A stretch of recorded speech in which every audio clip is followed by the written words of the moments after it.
Sri Sachidananda Sadguru Sainath Maharaj ki Jai. Sri Ramana Maharshi, his life, chapter 14, Sri Ramana and the animals. The Acosta. Does anyone who has realized the self lose the sense of I? Ramana, absolutely. The Acosta. Then there is no difference between yourself and myself. That man over there, my servant, are all the same. Ramana, all are same, including those monkeys. The Acosta, but the monkeys are not people, are they not different? Ramana, they are exactly the same as people, all are the same in one consciousness. The Maharshi was attentive to the needs of all the living things. He could communicate with them, understand their reactions, and build up true relationships with them. He offered his protection to all the animals. For him, they were equal to and had the same right as humans, and he often reacted angrily if his devotees did not respect them. He treated them as if they were his devotees and was always considerate towards them. He never referred to any animal as it, but always said he or she. Whenever anybody tried to drive the monkeys, birds, squirrels, dogs, cats, or snakes away, he defended them, saying, "We do not know who they are. You merely see the skin that covers the body, but not the person that is within. You feel that you are great and the others are small, and so try to drive them away. They have come here just as we have come. Why do they not have the same rights that we have?" Taken from Nagamma Letters, page 424. In return, the animals felt strongly drawn towards him.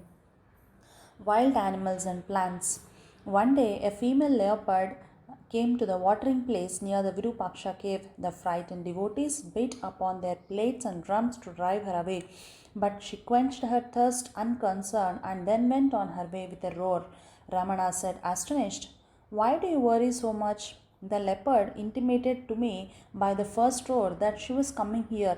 After drinking water, she told me by another roar that she was going. She went her own way. She never meddled with your affairs. Why are you so scared?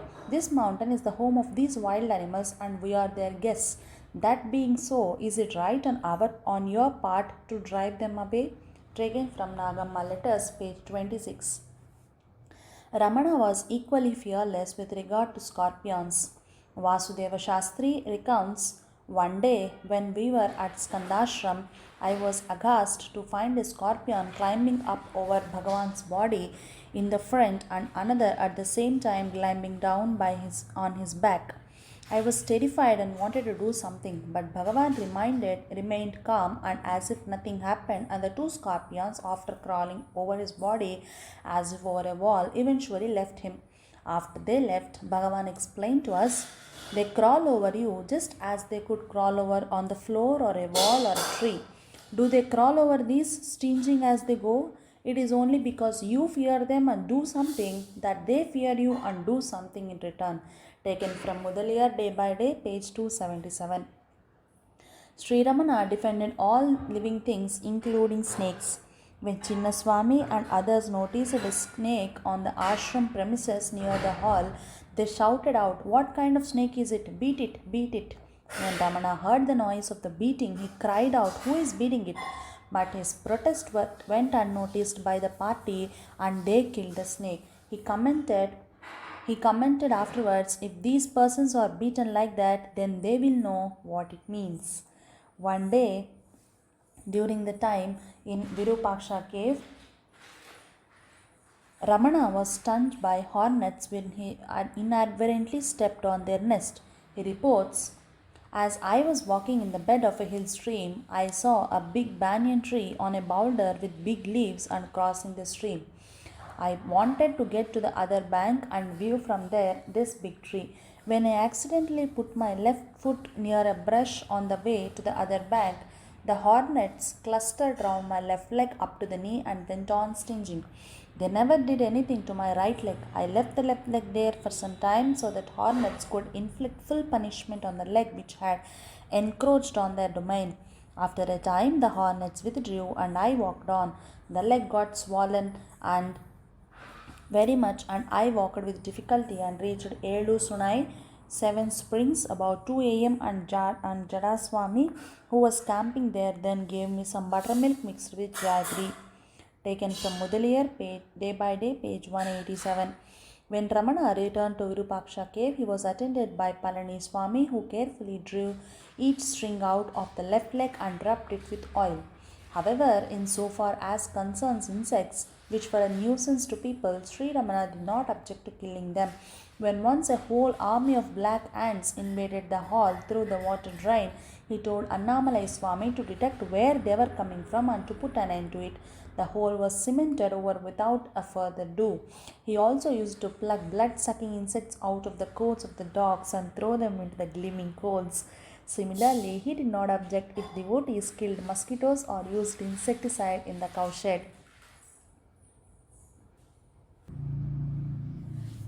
Maharshi had the same compassionate attitude towards the plants as towards the animals. One day, workers had been deputed to gather mangoes from one of the trees, but instead of climbing up the tree and picking them one by one, they knocked them down with the sticks. In this way, a large number of leaves were knocked down along with the fruit.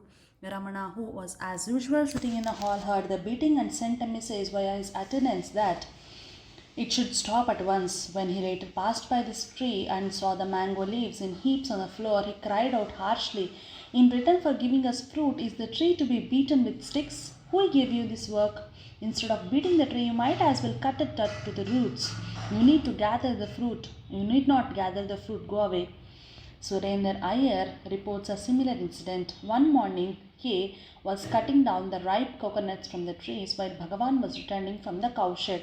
Bhagavan asked K what rod he was using to pluck the coconuts, whether it had a bamboo bit attached to the end or an iron point.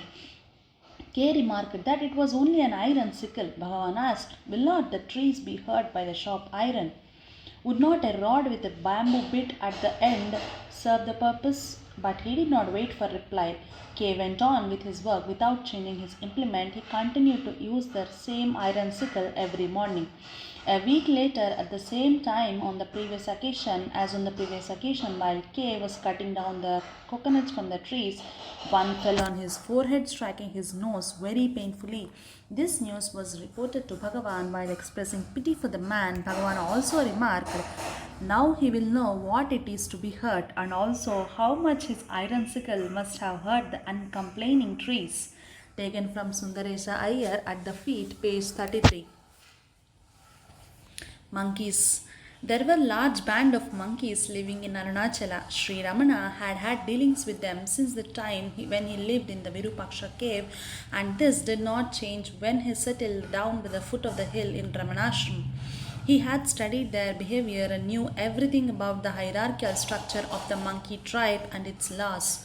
He knew what they preferred and understood their speech. He often defended their behavior and activities and sometimes also compared them with those of the people, often to the detriment of the latter.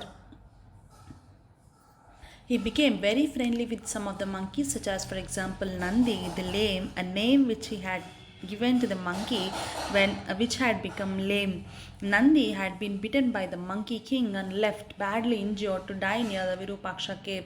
Ramana was moved by the compassion and cared for him until he regained his health. Thereafter, Nandi was deeply attached to Ramana and always stayed close to him. He now received his daily food from the ashram, and if other monkeys came by, he prevented them from approaching Ramana. Later, Nandi himself became the monkey king. Ramana defended the monkeys and their actions at each opportunity. Sometimes they created havoc with the food and other things which devotees had brought. If someone complained to him, he would say, "Not many years back it was deep jungle here, the monkeys' home.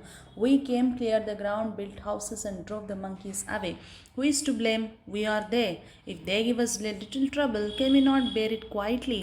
When one of the attendants beat the monkeys because they had stolen nuts, Bhagavan rebuked him. "You are not beating the monkeys, you are beating me. The pain is mine." The monkeys often stole the fruit which devotees had brought as a food offering if the latter were not careful or were meditating. One of the attendants were entrusted with the task of receiving the fruit from the visitors. One day he was sitting with eyes closed, a basket full of fruit at his side, listening to the radio. In the meantime, the monkeys were freely helping themselves to the contents of the basket. When people in the hall tried to chase the monkeys away, Ramana joked, "When these attendants are immersed in deep meditation, the monkeys come and see to the work of the attendants. Someone has to look after their work. The attendants put the fruit in the basket, the monkeys put the fruit into their stomachs. That's all the difference. While people forget themselves by listening to music over the radio, the monkeys busy themselves in enjoying the sweet juice of the fruit. That is good, isn't it?" The monkey mothers liked to come with their babies to show them to Ramana with full of pride. Suri Nagamma reports, yesterday a monkey with her baby stood in the window by the side of Bhagavan's sofa. Bhagavan was reading something and so did not notice it. After a while, monkey screeched and one of her attendants tried to drive her away by shouting, but she would not go. Bhagavan then looked up and said, "Wait, she has come here to show her baby to Bhagavan. Do not all the people bring their children to show them? For her child is equally dear. Look how young that child is." So saying, Bhagavan turned to her and said in an endearing tone, "Hello, so you have brought your child. That is good." And giving her a plantain, he sent her away. Taken from Nagamma Letters, page 262. Sri Ramana felt a deep admiration for the monkey tribes and was convinced that tapas was not unknown to them. Once he said, "I have something about their organization. I have known something about their organization, their kings, laws, regulations. Everything is so perfect and well organized, so much intelligence behind it all. I even know that tapas is not unknown to monkeys. A monkey whom we used to call Mottaipayan was once oppressed and ill treated by a gang. He went away into the forest for a few days, did tapas, acquired strength, and returned. When he came and sat on a bough and shook it, all the rest of the monkeys who had previously ill treated him and of whom he was previously mortally afraid were now quacking before him. Yes, I am clear that tapas is well known to monkeys. Taken from Mudaliar Day by Day, page 138 FF. On festival days, monkeys were always looked after and were given a special meal from the festive offerings. Squirrels and sparrows.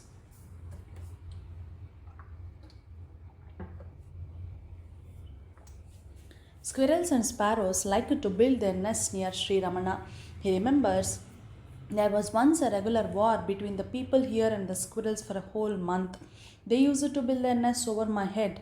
Each day the people would destroy them, and the next day the squirrels would have built them again. At last, all the holes in the roof were stopped up, and the squirrels could do nothing. At one time, they used to run all over my couch and get into the sides and under the pillows and everywhere, and I had to look carefully before I sat down or leaned back. It has sometimes happened that I have accidentally leaned heavy on some small squirrel and given it samadhi without knowing. The same thing sometime happened on the hill too at Skandashram. There too, squirrels used to nuzzle in my mattress and pillows. It began even before that. Even when I was at Gurumurtam, birds and squirrels used to build their nests all around me. Taken from Mudaliar Day by Day, page 234. One day, when Ramana inadvertently bumped against a sparrow's nest, an egg fell out and cracked. He was dismayed and cried out to his attendant Madhava, Look, what I have done today. Oh, the poor mother will be so sorrow stricken, perhaps angry with me also at my causing the destruction of her expected little one. Can the cracked eggshell be pieced together again? Let us try." So saying, he took a piece of wet cloth, wrapped it around the broken egg, and laid it back into its nest. Each third hour, he took it out again, removed the cloth, took it in his hands, glanced at it for a few minutes. 7 days later, after taking the egg from his nest, he announced with astonishment of a schoolboy, "Look what a wonder, the crack has been closed." Some days later, he found the egg hatched, a little bird had come out. With a face beaming with joy, he took the nestling into his hand, stroked and caressed, and handed it to the others that they could also admire it. One day, some newborn squirrels had fallen out of their nests and had landed on Ramana's couch. Their eyes were still closed and they were very tiny. The mother, however, did not take them back. But how should one feed such tiny things? The squirrels laid in Ramana's palm. His face was glowing with love and affection towards them. The devotees looked on helplessly, but he was happy and cheerful. He asked for some cotton and made a soft bed for them. Then he took a piece of cotton, rolled it up so that the end looked like a sharp needle, dipped in some milk and trickled it in their tiny mouths. This he did it repeatedly. He looked after them with great care and love until they grew up and started running around. They did not run away, however, but always ran around their mother.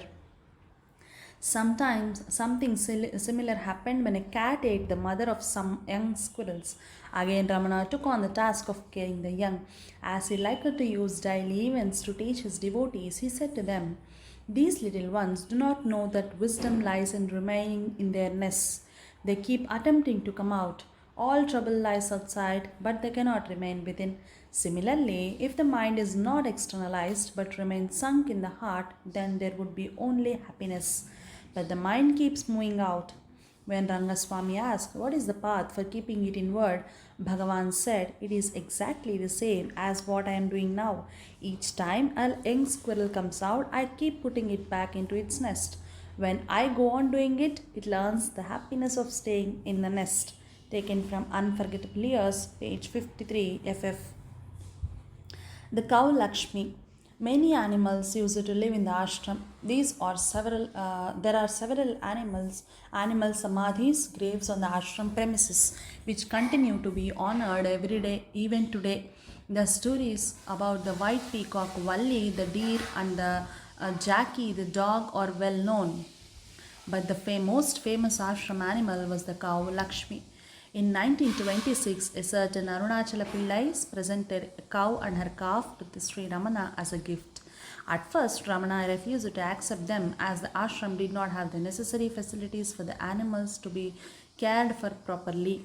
The donor was asked to take them back again, but the devotee insisted that the cow and calf be left with Ramana. Finally, Ramanatha Dikshitar, who lived near the ashram, promised to look after the animals. 3 months later, they were transferred to the care of Pashupati Iyer, who lived in town. A year later, Pashupati Iyer came to have Sri Ramana's darshan and brought the cow and calf to show him. The calf, however, remembered the way to the ashram, and next morning it came to Ramana all by itself. Thereafter, it would come each morning, spend the day at the ashram, and return to town in the evening by itself. Ramana was very friendly towards it and gave it all kinds of delicacies to eat.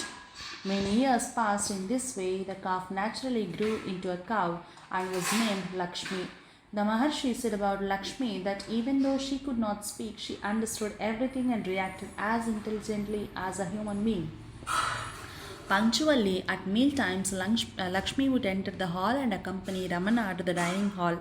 The natural manner with which she asserted her claims on him and the great friendliness with which he treated her led devotees to speculate about Lakshmi's connection to Maharshi in an earlier life, but Ramana never said anything on that matter. In the course of her lifetime, Lakshmi gave birth to 9 calves. 3 of them were born on Ramana's birthday. Later, she and her calves were allowed to stay at the ashram itself. Shantamma reports, once Lakshmi came into the hall. She was pregnant at that time. It was after lunchtime when Bhagavan was reading the newspaper.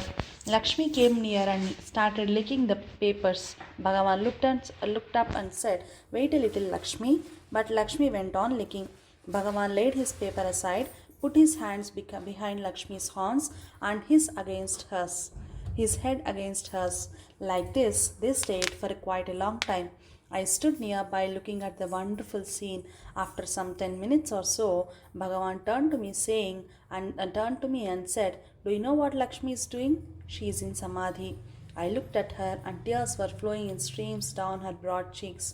Her breathing had stopped and her eyes were fixed on Bhagavan.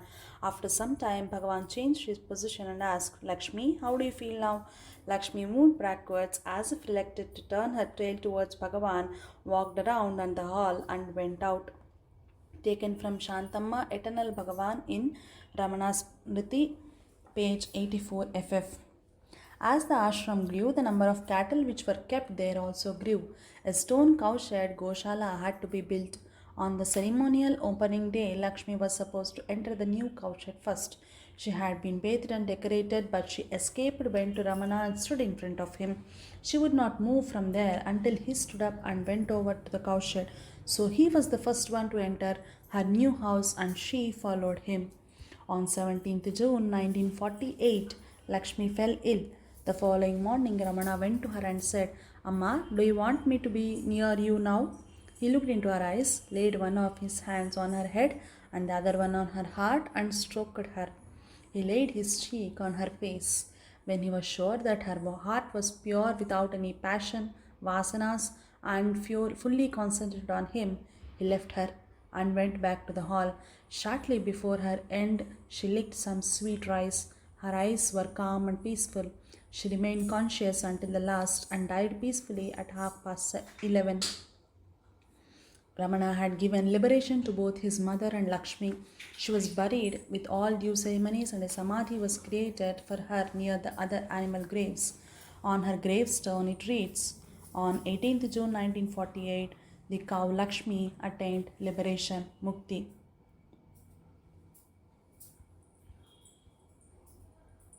Other ashram animals. One day, devotees brought a deer named Valli to the ashram. Again, Ramana did not want it to accept it at first. Finally, Madhava Swami said he was willing to look after the deer and so it was allowed to stay. It soon became the darling of the ashram. Annamalai Swami relates, Valli often came to the hall and put her forehead on the soles of Bhagavan's feet. Sometimes, when she did this, Bhagavan would play with her by pushing his feet strongly against her head. Valli would respond by playfully butting Bhagavan's feet.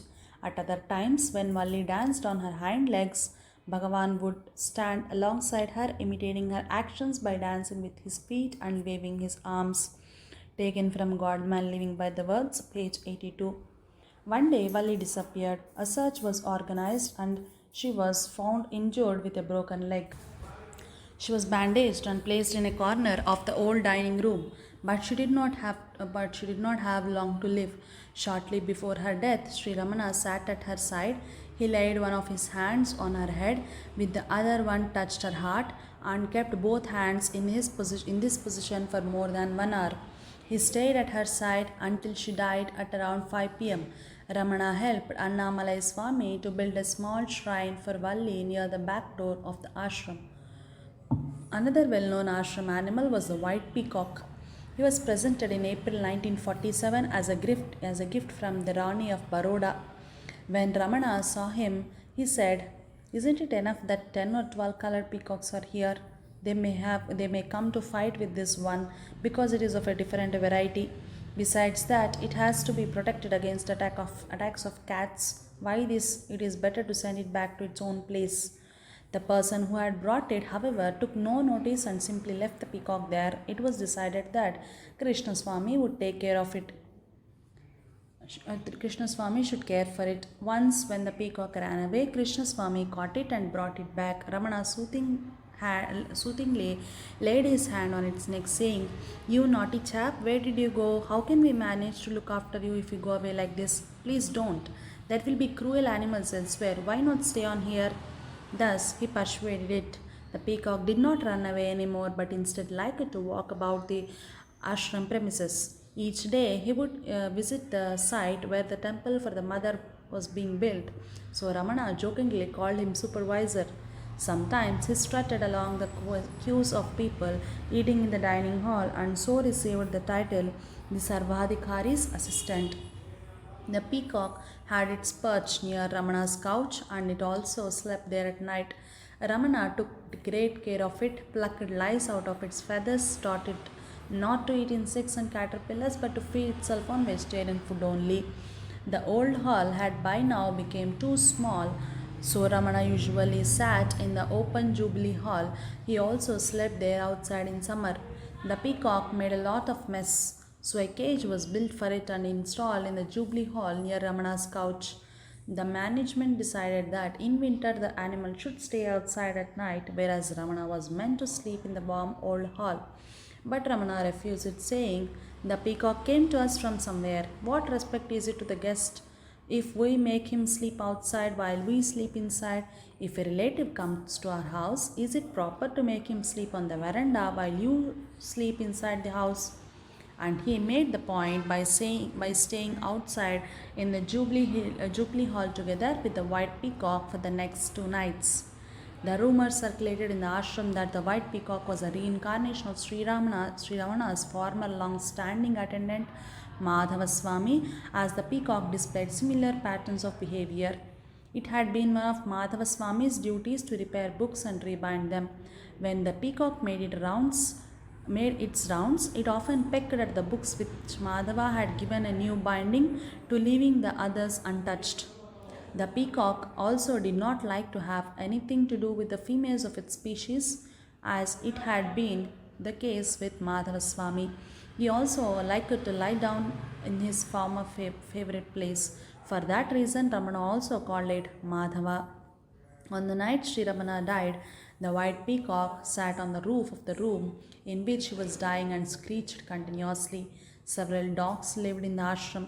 The most famous was Jackie, who was later buried in the ashram compound alongside the deer Valli and a crow.